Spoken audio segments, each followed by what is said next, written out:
Hello everyone, मेरा नाम है सचिन।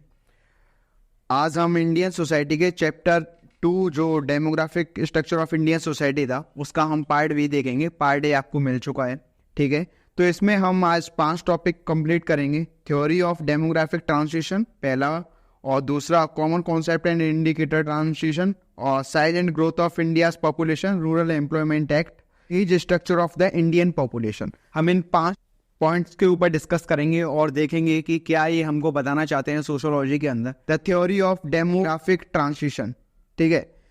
तो पढ़ते हैं। The suggest that population growth is linked to overall level of economic development, कि जो इकोनॉमिक डेवलपमेंट होता है किसी भी कंट्री के अंदर वो पॉपुलेशन ग्रोथ के साथ लिंक होता है। हमको पता होना चाहिए, जैसा कि हम जानते हैं कि किसी भी कंट्री की जितनी पॉपुलेशन होती है उसी पर डिपेंड करता है कहीं ना कहीं इकोनॉमिक डेवलपमेंट। किसी कंट्री की ज़्यादा पॉपुलेशन है, ठीक है, और लेकिन वहाँ पे इकोनॉमिक रिसोर्सेज नहीं है तो वहाँ का डेवलपमेंट नहीं होता है। किसी कंट्री की पॉपुलेशन कम है लेकिन फिर भी वहाँ पे इकोनॉमिक डेवलपमेंट नहीं है। तो ये सारी चीज़ें हम आगे पढ़ेंगे कि किस वजह से ऐसा होता है, ठीक है। Every society follows a typical pattern of a development related population growth. Her society, मतलब जितनी भी सोसाइटी है, जितनी भी कंट्री है, हर कंट्री का एक पैटर्न होता है डेवलपमेंट का। क्या पैटर्न होता है, ठीक है। मेनली 3 पैटर्न होते हैं, वो हम आगे समझेंगे कौन कौन से वो पैटर्न होते हैं। मतलब हर एक कंट्री का एक पैटर्न होता है और जो दूसरी कंट्री होती है उसका दूसरा पैटर्न होता है। तो क्या पैटर्न है उस चीज़ के बारे में समझेंगे। ये पहला है, ये अंडरस्टैंडिंग के लिए मैंने आपको लिखा है, low population growth, under developed, technologically backward. ये पहला पैटर्न है। देखिए, कोई कंट्री है जिसकी पॉपुलेशन की ग्रोथ है वो कम है, ठीक है, वो अंडर डेवलप्ड की कैटेगरी में आती है और वो टेक्नोलॉजिकली बैकवर्ड है, मतलब उसमें टेक्नोलॉजी वाला डेवलपमेंट नहीं है, ठीक है। जैसे कि कोई कंट्री है जो अंडर डेवलप्ड है, उसका बर्थ रेट क्या है, कम है, और जो डेथ रेट है वो हाई है। एग्जाम्पल में अफगानिस्तान। अब मैं बताता हूँ ये कैसे। देखिए, जैसे कि अफगानिस्तान है या फिर कोई भी कंट्री है जो अंडर डेवलप्ड की कैटेगरी में आती है तो उसका बर्थ रेट कम है और डेथ रेट ज़्यादा है। ऐसा क्यों है, इसका रीज़न क्या है? इसका रीज़न ये है कि जब कोई कंट्री अंडर डेवलप्ड होगी तो उसका मतलब है कि वहाँ पे जो इकोनॉमिक रिसोर्सेज हैं उनका सही तरीके से यूज़ नहीं हो रहा है और वहाँ पर इकोनॉमिक डेवलपमेंट नहीं हो रहा है, ठीक है। अब इकोनॉमिक डेवलपमेंट नहीं हो रहा है तो वहाँ क्या होगा, लिटरेसी रेट वहाँ की कम होगी, ठीक है। जब लिटरेसी रेट कम होगी तो वहाँ जो पॉपुलेशन है वहाँ की वो डेवलप नहीं कर पाएगी। जब डेवलप नहीं कर पाएगी, लिटरेसी रेट कम होगी, तो वहाँ का जो पब्लिक हेल्थ इंफ्रास्ट्रक्चर होगा वो खराब होगा। जब हेल्थ इंफ्रास्ट्रक्चर खराब हुआ तो जो भी उस कंट्री के अंदर पॉपुलेशन ग्रोथ हो रही है, कैसे होती है ग्रोथ, जो पॉपुलेशन की ग्रोथ हो रही है, ठीक है, वो कम होगी। क्यों होगी? जब पब्लिक हेल्थ इंफ्रास्ट्रक्चर किसी कंट्री का खराब है तो वहाँ पे जन्म लेने वाले बच्चे अक्सर जन्म लेते टाइम मर जाएंगे, क्योंकि हेल्थ इंफ्रास्ट्रक्चर नहीं है। तो आपको पता है जब बच्चा जन्म लेता है तो कितनी सारी प्रॉब्लम्स क्रिएट होती हैं, ठीक है। जब टेक्नोलॉजिकली बैकवर्ड है तो हेल्थ इंफ्रास्ट्रक्चर खराब है, उस वजह से जो बर्थ रेट है वो काफ़ी डाउनफॉल में चले जाएंगे। अब डेथ रेट यहाँ पे इसलिए हाई होंगे कि किसी भी इंसान को कोई भी बीमारी हो जाती है या फिर कोई भी इश्यू बन जाता है, उसकी हेल्थ इश्यू क्रिएट हो जाते हैं, हेल्थ इंफ्रास्ट्रक्चर नहीं है तो वो उन्हें क्योर नहीं कर पाएंगे। जब क्योर नहीं मिलेगा उस पॉपुलेशन को तो वो मेनली क्या होगा, मर जाएगा, ठीक है। जब मर जाएगा तो डेथ रेट है वो अपने आप बढ़ जाएंगे। अब बर्थ रेट अपने आप कम हो गए क्योंकि जितने बच्चे जन्म ले रहे हैं उसमें से कई ज़्यादा तो मर रहे हैं, और डेथ रेट इसलिए हाई है क्योंकि उनको क्योर नहीं मिल रहा है, ठीक है। तो इसी वजह से अंडर डेवलप्ड की कैटेगरी में आ जाता है क्योंकि इकोनॉमिक रिसोर्सेज नहीं है। एग्जांपल में अफगानिस्तान, आप लोग उसे मेंशन कर सकते हैं एग्जांपल में, ठीक है। जैसे कि ये एक डेवलपिंग कंट्री के बारे में बात कर रहा है, एग्जांपल में हम इंडिया ले सकते हैं, यहाँ पे बर्थ रेट भी ज़्यादा है और डेथ रेट कम है। अब ऐसा क्यों? देखिए, इंडिया डेवलपिंग कंट्री में आता है तो इसका मतलब है यहाँ पे इकोनॉमिक रिसोर्सेज है और उनका यूज़ भी हो रहा है, ठीक है। और कहीं ना कहीं पब्लिक हेल्थ इंफ्रास्ट्रक्चर है वो भी काफ़ी अच्छा है। इस वजह से जो बर्थ रेट है, मतलब जो बच्चे जन्म ले रहे हैं वो अच्छे तरीके से अपनी लाइफ को आगे एग्जिट भी कर पा रहे हैं, ठीक है। और डेथ रेट इसलिए कम है क्योंकि अगर किसी इंसान को कोई भी डिजीज हो जाती है या कोई भी प्रॉब्लम, उसकी हेल्थ इश्यू बन रहा है, क्योर मिल रहा है, इस वजह से क्योर मिल रहा है तो वो ठीक हो रहा है तो फिर यहाँ पे उसकी डेथ नहीं हो रही है, तो यहाँ पे डेथ रेट कम है। तो ये इंडिया के लिए है, ठीक है। अब थर्ड समझते हैं हम। यहाँ पे बर्थ रेट भी कम है, डेथ रेट भी कम है, डेवलप्ड कंट्री है, एग्जाम्पल में यूएसए, आपका अमेरिका, ठीक है। देखिए क्यों, यहाँ पे इकोनॉमिक रिसोर्सेज है वो बहुत ज़्यादा हैं, ठीक है, मतलब अच्छे इकोनॉमिक रिसोर्सेज हैं तो लोग लिटरेट हैं। अब लिटरेट हैं लोग तो उनके अंदर अवेयरनेस है। अवेयरनेस है तो उन्हें हेल्थ इंफ्रास्ट्रक्चर भी समझ में आता है, और वहाँ का हेल्थ इंफ्रास्ट्रक्चर है वो भी काफ़ी अच्छा है। तो इन अवेयरनेस की वजह से वहाँ पे बर्थ रेट क्या है, कम है, ठीक है, अवेयरनेस की वजह से। डेथ रेट इसलिए कम है क्योंकि वहाँ हेल्थ इंफ्रास्ट्रक्चर काफ़ी बेहतर है, तो लोगों को तुरंत क्योर मिल जाता है, इस वजह से वहाँ पे डेथ लोगों की नहीं हो रही है, तो डेथ रेट कम है, ठीक है। अब देखिए एग्जाम्पल में यूएसए, आपको समझ तो आई गया होगा, ये मैंने पॉइंट आपको अच्छे तरीके से बता दिए हैं, ठीक है। अब बात करते हैं अपन पॉपुलेशन एक्सप्लोजन की वजह से। किसी भी कंट्री के अंदर पॉपुलेशन एक्सप्लोजन होता क्यों है, ठीक है। पॉपुलेशन एक्सप्लोजन होता क्या है, पॉपुलेशन एक्सप्लोजन होता है मतलब किसी कंट्री की पॉपुलेशन बहुत ज्यादा बढ़ जाना है, एक्सप्लोज होना, ठीक है, धमाका बोलते हैं जिसे। Death rate are brought down quickly through advance method of a disease control, public health and better nutrition. देखिए किसी भी कंट्री की जब डेथ रेट गिर जाते हैं, अब डेथ रेट क्यों गिर रहे होंगे भाई, क्योंकि वहां का पब्लिक हेल्थ इंफ्रास्ट्रक्चर है वो काफी बेहतर होगा। क्योंकि अब देखिए हेल्थ इंफ्रास्ट्रक्चर अच्छा है तो बर्थ रेट तो बढ़ेंगे, ठीक है, डेथ रेट गिर जाएंगे।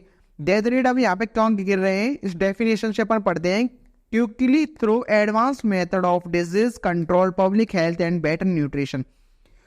हेल्थ इंफ्रास्ट्रक्चर की वजह से यहाँ पे डिजीज कंट्रोल है, पब्लिक हेल्थ अवेयरनेस है, और यहाँ पे बेटर न्यूट्रिशन मिल रहा है। अगर लोगों के लिए हम डिसीज कंट्रोल मेथड ले आए और पब्लिक हेल्थ इंफ्रास्ट्रक्चर की काफ़ी सिक्योरिटी दें और बेटर न्यूट्रिशन हो, तो एक लाइफ स्पेन करने के लिए एक बॉडी को चाहिए क्या होता है, ये तीनों चीज़ें हो तो पॉपुलेशन घटेगी नहीं, डेथ रेट बहुत कम हो जाएंगे, ठीक है। The new situation of a relative prosperity and longer life span. अब देखिए न्यू सिचुएशन क्या है, मतलब जब पॉपुलेशन ग्रो होती है, ठीक है, ये सारी चीज़ें जब उसके अंडर में आ जाती हैं, disease control, public health, better nutrition, तो क्या है वो कंट्री अपने आप प्रॉस्पर हो जाती है, वो लोग हैं वो अपने आप प्रॉस्पर हो जाते हैं, उनके जीने का जो लाइफ स्पेन होता है, ठीक है, एज होती है वो अपने आप बढ़ जाती है इसी चीज़ों की वजह से। तो आप पॉपुलेशन एक्सप्लोजन में ये डेफिनेशन डायरेक्टली आप लगा सकते हैं और ये वाला एग्जाम्पल दे सकते हैं, इसकी वजह से क्या होता है, लोगों की लाइफ स्पेन बढ़ जाती है, ठीक है। अब समझते हैं common concept and indicator terms. Okay, देख क्या है, कुछ टर्म्स हैं वो हमें पता होने चाहिए, इंपॉर्टेंट है, ठीक है। देखिए बर्थ रेट क्या होता है, बर्थ रेट होता है number of live birth per 1000 population. 1000 population मतलब 1000 लोगों पर अगर सर्वे किया जाए 1000 पॉपुलेशन पर कितने लाइव बर्थ हैं, तो वो बर्थ रेट को डिफाइन करते हैं, ठीक है। Second one death rate. Death rate क्या है, नंबर ऑफ डेथ पर 1000 population in given area during given time period. 1000 population पर एक स्पेसिफिक एरिया के अंदर एक एग्जैक्ट टाइम में, ठीक है, जितने भी डेथ हो रहे हैं वो हमारी डेथ रेट को डिफाइन करते हैं। आप किसी भी के एरिया को ले लीजिए और एक टाइम मेंशन कर लीजिए, मतलब कुछ भी हो सकता है, मैं एग्जांपल में बता रहा हूँ, 1 दिन या 2 दिन, ठीक है। अब 1 दिन या 2 दिन हो गए तो इस एरिया के अंदर एक गिवन टाइम के अंदर 1000 लोग रह रहे हैं मेनली, तो उन पर सर्वे किया जाए कितने लोगों की डेथ हो चुकी है, ठीक है, तो आपकी डेथ रेट में काउंट होगा, तो वो आपका डेथ रेट डिफाइन करेगा। फर्टिलिटी रेट क्या होता है, fertility rate number of live birth between the age of 15 to 49 years per 1000 population, मतलब 15 से 49 साल के बीच की जो वुमेन हैं पर 1000 पॉपुलेशन पर वो जितने बच्चों को जन्म दे रही हैं, ठीक है, लाइव बर्थ दे रही हैं, तो वो आपका क्या डिफाइन करता है, फर्टिलिटी रेट को डिफाइन करता है। 1000 लोगों का सर्वे करें जिसमें 15 से 49 साल की जो वुमेन है उन पर, तो जितने बच्चों को जन्म दे रही हैं, लाइव बर्थ दे रही हैं, वो क्या है, फर्टिलिटी रेट डिफाइन करेगा। जैसे 1000 वुमेन है, ठीक है, और आपने यहाँ सर्वे किया तो इसमें जो 600 वुमेन है उन्होंने लाइव बर्थ दिया, तो एक क्या है, एक एवरेज नंबर बन जाएगा फर्टिलिटी रेट का, ठीक है।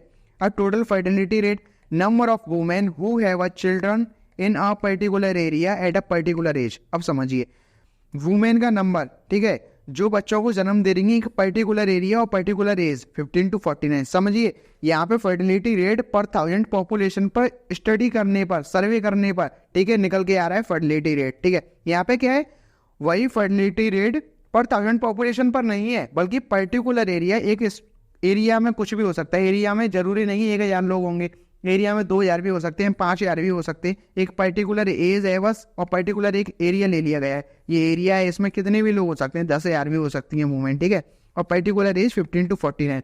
अगर हम उन सब का फर्टिलिटी रेट निकालें, कितने बच्चों को वो जन्म दे रही है, तो वो टोटल फर्टिलिटी रेट को डिफाइन करेगा, ओके। अब ये है infant mortality rate, number of infant who have died below the age of 1 year per 1000 live birth. ठीक है, देखिए इन्फेंट का मतलब होता है एक नवजात शिशु, और इन्फेंट मोर्टेलिटी रेट कैसे डिफाइन होती है, कोई भी बच्चा पर 1000 लाइव बर्थ पर जो बच्चा अपनी 1 ईयर की मतलब 1 साल की आयु को भी कंप्लीट नहीं कर पाता है, 1 ईयर का भी नहीं हो पाता है, उससे पहले ही उसकी डेथ हो जाती है, तो वो इन्फेंट मोर्टेलिटी रेट के अंदर आता है। ठीक है, आ गया होगा समझ आपको, I hope. Maternal mortality rate क्या होता है, number of women who die during the child birth per 1000 population.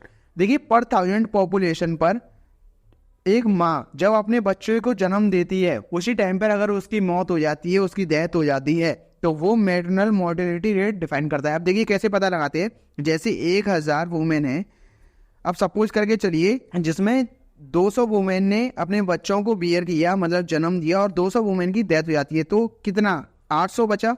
ठीक है, 800 ही लोग सेव हैं, 800 वुमेन सेव हैं और 200 की डेथ हो गई, तो ये क्या मैटरनल मोर्टेलिटी को डिफाइन करता है। ठीक है, आगे होगा, आई होप आपको समझ में। लाइफ एक्सपेक्टेंसी क्या होता है, this refer to the estimated number of years that an average person is expected to survive. Life expectancy का मतलब आप समझ सकते हैं कि एक बॉडी की जीने की क्षमता, उसकी कैपेसिटी, ठीक है, वो कितना सर्वाइव कर सकता है, कि एवरेज पर्सन कितनी आयु तक जी सकता है। आपको पता है इंडिया का क्या एवरेज है, 60 to 65, लास्ट 70। ओके, रेयर है कि कोई 90 प्लस जा रहा है। ठीक है, तो लाइफ एक्सपेक्टेंसी कैसी है, एवरेज पर्सन कितना सर्वाइव कर सकता है, आपको पता होना चाहिए। सिंपल है, आप बस ये डेफिनेशन लगा सकते हैं कहीं भी। Sex ratio, number of female पर 1000 मेल्स। अब देखिए ये क्या है, सेक्स रेशियो समझना बहुत इंपॉर्टेंट है, क्योंकि पूरी सोशियोलॉजी के अंदर सेक्स रेशियो भरा हुआ है। ठीक है, तो देखिए सेक्स रेशियो कैसे, ये हमने एक पर्टिकुलर एरिया ले लिया। ठीक है, अब यहाँ पे एक टाइम लगा लेते हैं हम, कि कोई भी टाइम हो, जैसे 5 दिन मान लेते हैं, 5 डेज, और यहाँ पे सपोज करके चलिए 1000 बच्चों ने जन्म लिया, 1000 लड़के हैं। ठीक है, तो हम देखेंगे, हमने काउंट किया है 5 दिन के अंदर एक स्पेसिफिक एरिया में अगर 1000 लड़कों ने जन्म लिया है, तो वहाँ पर लड़कियों की संख्या कितनी है, बॉयज 5 दिन में बॉयज ने जन्म लिया है 1000 लड़के पैदा हुए। ठीक है, और यहाँ पे जो गर्ल हैं उनका नंबर कितना है, गर्ल्स हैं सपोज करके चलिए 700। ठीक है, अब यहाँ पे 700 है, मतलब क्या है कि पर 1000 बॉय पर 700 गर्ल्स का सेक्स रेशियो है। ठीक है, ये वर्स्ट सेक्स रेशियो के अंदर आता है, मतलब बहुत खराब सेक्स रेशियो है। 900 प्लस जो जाता है उसे गुड सेक्स रेशियो बोलते हैं। अब देखिए एज स्ट्रक्चर को समझते हैं। ठीक है, the structure of the population in terms of age is called age structure. देखिए पॉपुलेशन के टर्म में, ठीक है, एज स्ट्रक्चर को डिफाइन किया गया है। मैं आपको समझाता हूँ, ये कोई मतलब ये नहीं है कि जैसे हम बोल रहे हैं कि इतने से इतनी साल के लोगों को ये बोलते हैं, या फिर इस साल से इस साल के बीच में जितने भी लोग हैं इनको ये बोलते हैं। नो, नेम डिफाइन नहीं हो रहा है, यहाँ पे टर्म डिफाइन हो रहा है, याद रखना है। स्ट्रक्चर के अंदर वो टर्म की बात कर रहा है, किसी मेन नेम की बात नहीं कर रहा है। समझिए कैसे, 0 to 15 ईयर्स के जो बच्चे होते हैं, ठीक है, उन्हें हम यूथ बोल रहे हैं इन टर्म्स। ये यूथ टर्म है, याद रखना, यूथ टर्म है। 15 to 65 के जो लोग हैं वो वर्किंग पॉपुलेशन के अंदर आ रहे हैं, ये भी एक टर्म है। ओके, अबाउट 65 ईयर्स मतलब 65 साल से जो ज़्यादा के लोग हैं, एज्ड पीपल की कैटेगरी में आते हैं, ये एक नेम है एज्ड पीपल। लेकिन जो डिपेंडेंट पॉपुलेशन है, ये डिपेंडेंट पॉपुलेशन की कैटेगरी में आ रहे हैं, तो ये क्या है, एक टर्म है। अब मैं समझाता हूँ ये कैसे। देखिए 0 to 15 ईयर्स मतलब जो बच्चे काम नहीं कर रहे हैं, काम कर ही नहीं सकते हैं, छोटे बच्चे से लेकर 15 साल तक के बीच में। अब आप भी हैं तो आप भी थोड़े ना काम कर रहे होंगे, आप भी तो पढ़ ही रहे हैं।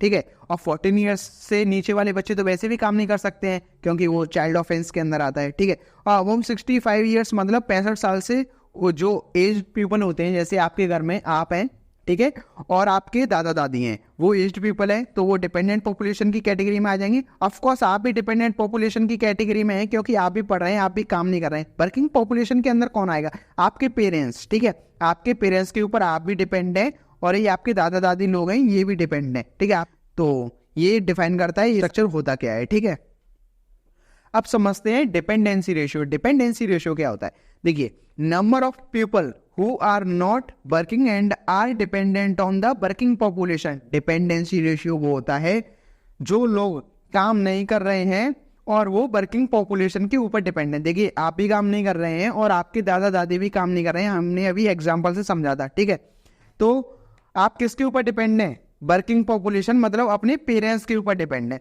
आप अपने पेरेंट्स के ऊपर डिपेंड है। ओके, डेमोग्राफिक डिविडेंड क्या होता है? Working population higher than the non working population, मतलब जो काम करने वाले लोग हैं उन क्वांटिटी ज़्यादा है नॉन वर्किंग पॉपुलेशन से। मतलब अभी डाटा आएगा तो मैं वो आपको समझाऊंगा कि ऐसा कैसे है, ठीक है। मतलब जो काम नहीं कर रहे हैं उनसे ज़्यादा वर्किंग पॉपुलेशन की कैपेसिटी है, उनकी क्वांटिटी है, तो वो डेमोग्राफिक डिविडेंड के अंदर आता है। अगर ये पूछा जाता है डेमोग्राफिक डिविडेंड का कभी भी डिफाइन करने को आता है, सिंपल आप ये वाला लिख सकते हैं, ठीक है, थोड़ा सा डिफाइन करके आपको मार्क्स अच्छे मिल जाएंगे, don't worry. Okay, size and growth of India's population. अब हम इंडिया की पॉपुलेशन की साइज के बारे में बात करेंगे, उसकी ग्रोथ के बारे में बात करेंगे। India is the second most populous country in the world. World के अंदर India second most populous country है, अब वो फर्स्ट हो चुकी है, बट मतलब ये 2011 के सर्वे के द्वारा इसे बताया गया है, ठीक है। India population according to the census of 2011, ठीक है, मतलब 2011 के अंदर जो सेंसस हुआ था उसके उस वाले टाइम पर हमारी India second most populous country थी, ठीक है। 121 करोड़ 1.21 बिलियन इसकी पॉपुलेशन थी। Between 911 to 921 negative growth rate 0.03। अब देखिए 1911 से लेकर 1921 के बीच में जब इंडिया का ये फेज था तो यहाँ पर कैसी ग्रोथ रेट थी? 0.03, मतलब इसे नेगेटिव ग्रोथ रेट बोलते हैं, ठीक है। आपको याद होना चाहिए, सीयूडी पर्सपेक्टिव से काफी इंपॉर्टेंट हो जाता है ये। डायरेक्टली क्वेश्चन पूछा जाता है कि इस टाइम पर, मतलब ये टाइम दे दिया जाएगा और यहाँ पर कैसी ग्रोथ रेट थी ये पूछा जा सकता है। नेगेटिव ग्रोथ रेट थी और कितना स्कोर था रेट का?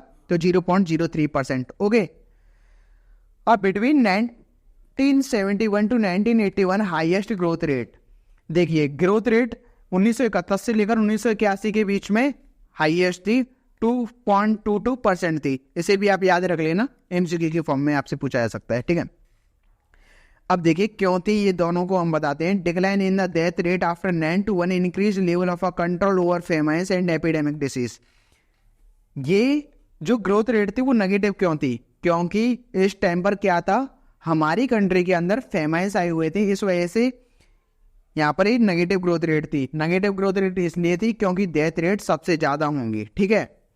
और यहाँ पे ज़्यादा क्यों थी? क्योंकि फेमाइन्स कंट्रोल में आ गए थे, तो यहाँ पे क्या है, पॉजिटिव रिजल्ट मिले हमें, डेथ रेट कम हो गई और बर्थ रेट बढ़ गए। Decline in the death rate after 9-1 increase level of a control over famines and epidemic disease. 1921 के बाद जो लेवल था डेथ रेट का वो कम हो गया था, ठीक है, कम हो गया था और हमने कंट्रोल कर लिया था फेमाइन्स के ऊपर और एपिडेमिक डिसीज के ऊपर। ऑफकोर्स जब एपिडेमिक डिसीज और फेमाइन्स आते हैं तो क्या होता है, मॉर्टेलिटी रेट बढ़ जाती है, मतलब लोग ज़्यादा मरने लगते हैं। अब हम इन दोनों के ऊपर कंट्रोल कर लेंगे तो डेथ रेट अपने आप डिक्लाइन हो जाएंगे ना, गिर जाएंगे। अब 1921 के बाद हमने इन सारी चीज़ों पे कंट्रोल कर लिया, इस वजह से डेथ रेट तो हो गए भाई कम, बर्थ रेट अपने आप बढ़ गए। अब देखिए single biggest epidemic was the influenza epidemic 1918-19।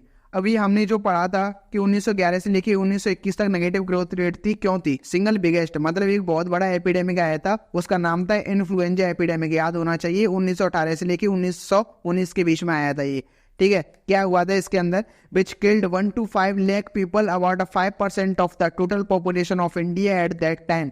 मतलब पूरे इंडिया की पॉपुलेशन का 1 to 5 लाख पीपल्स मर गए थे, 5% ऑफ द टोटल पॉपुलेशन, मतलब पूरी टोटल पॉपुलेशन का 5% पॉपुलेशन वाला पार्ट खत्म हो चुका था। देखिए कितना बड़ा ये एपिडेमिक था। Also known as Spanish flu, और इसे किस नाम से जाना जाता है? स्पेनिश फ्लू के नाम से भी जाना जाता है। अटैक मेनली था अपर रेस्पिरेटरी, मतलब इसने कहाँ अटैक किया था? लोगों की रेस्पिरेटरी सिस्टम पर, लंग्स वाला जो पार्ट है उधर अटैक किया इसने। एक और इन्फ्लुएंजा आया 1957 में, एशियन इन्फ्लुएंजा, याद होना चाहिए, ठीक है। 1968 में आया हांगकांग इन्फ्लुएंजा, ओके, याद रख लेना, पूछा जा सकता है, सीयूईटी में पूछा जा सकता है। हाँ, बोर्ड की हम बात नहीं कर सकते, बोर्ड में ये इंपॉर्टेंट है, लेकिन सीयूईटी में ये पूछा जा सकता है।